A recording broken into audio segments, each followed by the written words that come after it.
In Arizona, ground zero for 2024, Trump spins lies and conspiracy theories. In this tiny prison town between Phoenix and Tucson, former President Donald Trump riled up his base Saturday night with a raft of lies, tinfoil hat conspiracy theories and absurd equivalencies. But while frayed threads of fiction are nothing new to Trump, his open-air rally here was exotic and portentous even by his standards, a tacit acknowledgement of how much this year's midterms mean for his ability to reclaim the Oval Office.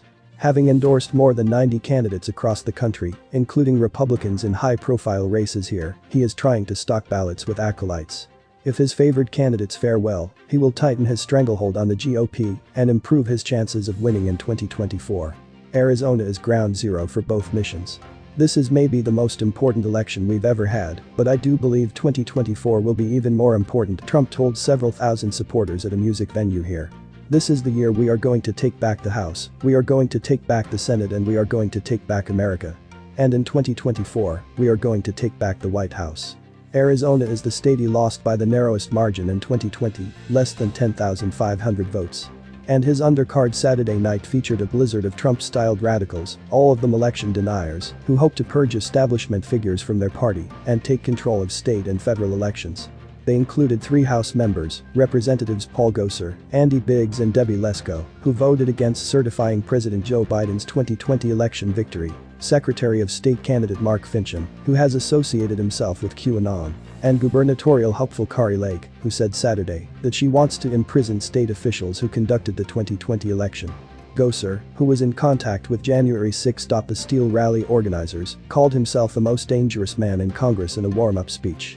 As if to ensure that he couldn't be out-Trumped at his own rally, the former president questioned whether the FBI helped stage the January 6 attack on the U.S. Capitol, a favorite fabrication of Fox News host Tucker Carlson, and suggested an upside-down equivalency between a Capitol police officer and the rioter he shot. Exactly how many of those present at the Capitol complex on January 6 were FBI confidential informants, agents or otherwise working directly or indirectly with an agency of the United States government? Trump asked. Only minutes earlier he said Lieutenant Michael Byrd shot Ashley Babbitt, who was trying to enter the House Speaker's lobby through a broken window, for no reason. Let's see how he could do without the protections that he got, Trump said. If that happened the other way around, they'll be calling let's bring back the electric chair. He's a disgrace the way he shot Ashley. The combination put Trump firmly on Babbitt's side, but against an attack that he incited and she participated in. The crowd didn't seem to care much about the logic. Trump was cheered intermittently between chants of "Let's go Brandon," F. Joe Biden and "Lock him up." The latter a reference to Dr. Anthony Fauci, the director of the National Institute of Allergy and Infectious Diseases. Mike McNulty, a 66-year-old teacher from Phoenix, tore into Fauci in an interview before Trump spoke, comparing the nation's leading infectious disease expert to the Nazi angel of death Joseph Mengele, who performed inhumane and fatal experiments on prisoners at the Auschwitz concentration camp. Fauci's worse than Mengele, McNulty said, adding that Trump is probably a walking dead man because he has been vaccinated. Still, McNulty said he'll back Trump if he survives the vaccine. Many of Trump's supporters began leaving before he stopped lying. But that had more to do with a concern about thousands of people departing at the same time down a long 2-lane feeder road than a lack of enthusiasm for him. Rosetta Murphy, 60, traveled from Albany, Oregon, more than 1,000 miles away, to see Trump. Like the speaker's Saturday night, she said Trump was robbed in 2020. It was stolen, definitely stolen, she said. Everybody loves Trump. Bertha Lopez, 61, a resident of Florence, didn't have to go very far to attend the rally. But she was no less excited about the former president and his prospects for 2024.